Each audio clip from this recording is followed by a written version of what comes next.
브이로그 저도 이제 본 적이 있는데 거기에 다 계신 분들이 남편분이 사업을 하는 것 같더라고요. 공중파에서 나오는 것도 연예인들은 다 PPL이나 그런 게 많이 들어가잖아요. 그걸 찍으면서 돈을 벌어서 되게 행복하게 이제 평범 이상의 삶을 사는데, 우리 평범한 직장인들은 그렇게 행복하게 좀 풍족하게 그렇게 브이로그에 나오는 것처럼 살기는 상당히 어려운 것 같더라고요. 제가 이제 월세살이 하면서 아기 키우면서 사는 이제 부부 친구의 생활비 가계부도 본 적이 있는데, 외벌이면 더 힘들고 맞벌이를 하면서 애기 2명을 키워도 한 달에 150만 원 저금하기도 되게 상당히 어렵다고 제가 들었거든요. 그랬을 때 저는 이제 항상 학생들한테 얘기를 합니다. 과연 우리가 회사원으로 좋은 대기업을 다녀도 그렇게 TV에 나오는 거, 유튜브에 나오는 만큼 해줄 수 있을까? 저는 특히 이제 남자 입장으로 많이 이제 걱정이 되고, 이런 걱정을 학생들한테 더 이제 많이 얘기를 해줍니다. 바로 사업하는 거 추천해? 아니면 회사 다니다가 사업하는 거 추천하나요? 사업에 대한 역량이 있으면 사업하는 걸 추천하는데, 제가 대부분의 학생들을 보면은 집에서 원래 사업을 해서 물려받아서 사업하는 거 아니면 망하는 확률이 큽니다. 그렇기 때문에 배운다고 생각하고 또는 시드머니로 모은다고 생각하고 회사를 다니면서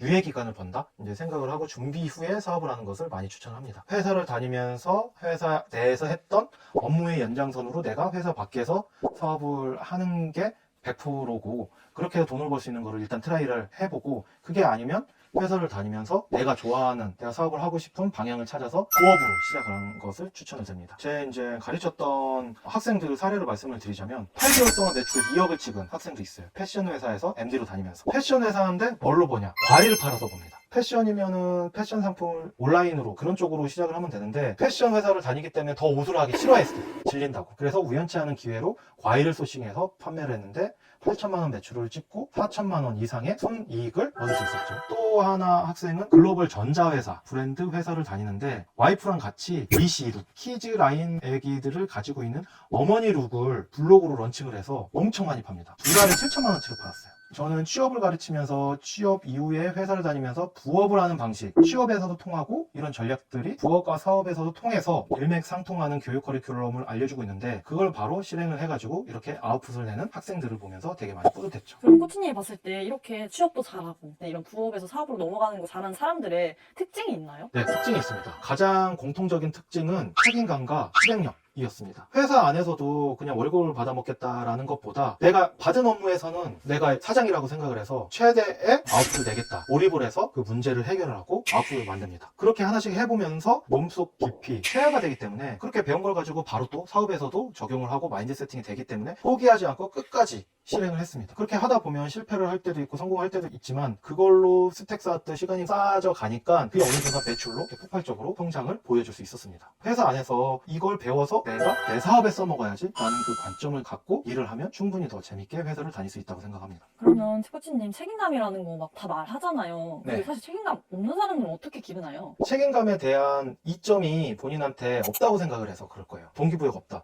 무슨 소리냐? 내가 이걸 책임감을 가지고 회사 업무를 했지만 못했다고 욕만 먹었어. 안 알아줬어. 때문에 이제 별로 더 하기 싫어질 수 있는 경우가 조금 있죠. 평생 회사를 다닐 거면은 그렇게 지내도 돼요. 평생 지금 근무하는 회사에 이렇게 신입사원으로서 버틸 수 있다. 1년차, 2년차 직원으로서 버틸 수 있다. 다만 그거가 언제 어떻게 끝날지를 모릅니다. 예를 들면 여행업을 다니는 친구들이 있었어요. 제가 항상 얘기했어요. 준비해야 된다. 언제까지 다닐 수 있을지 모른다. 그러다가 코로나가 왔습니다. 코로나가 2년 반, 3년 동안 있었죠. 여행업이 다 무너졌습니다. 승무원들이 있었죠. 무급휴가, 유급휴가를 하다가 무급휴가 또는 퇴직자를 받았습니다. 제 친구는 가이드였어요. 옛날에 메르스가 왔습니다. 그때 손가락 빨고 있었어요. 다시 여행업이 활기가 뛰어서 다시 하다가 코로나가 왔어요.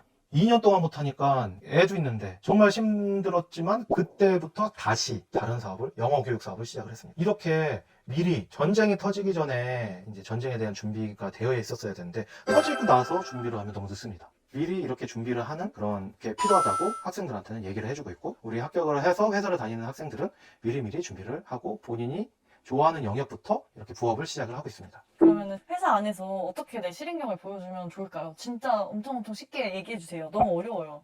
가장 쉬운 방법은 내가 하고 싶어 하는 것이 아니라 상대방이 필요한 것들을 먼저 듣고 그걸 먼저 해주는 겁니다. 어떻게 아나요? 이 사람이 뭐가 필요한지. 필요한 건 뻔하죠. 예를 들면 이거죠. 우리 팀장이 현재 고민을 하고 있는 게 뭔가, 대체 뭔가. 그걸 보면은 고민하고 있는 게 뻔하죠. 가서 물어보면 되나요? 고민이 뭐세요? 이렇게? 아니죠. 고민이 뭐냐고 얘기를 안 해도 고민을 우리는 알 수 있습니다. 왜냐? 우리는 팀장한테 보고를 하지만 팀장은 누구한테 보고를 하나요? 높은 사람한테 보고를 하고 오죠.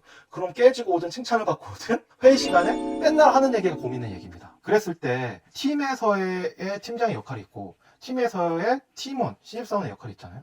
그럼 나는 A를 담당하고 있지만 팀장은 A부터 Z까지 다 담당을 하고 있습니다.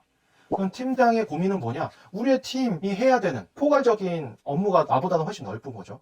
그랬을 때 팀장이 지금 어려워하고 고민을 털어놓고 얘기할 사람이 없어요. 팀장의 무게에는 팀장이 지고 있습니다. 그럼 그거를 같이 내가 팀장이라면 현재 가장 힘든 게 뭐지? 그럼 내가 그거를 같이 해결해 줄 수 있는 게 어떤 부분일까?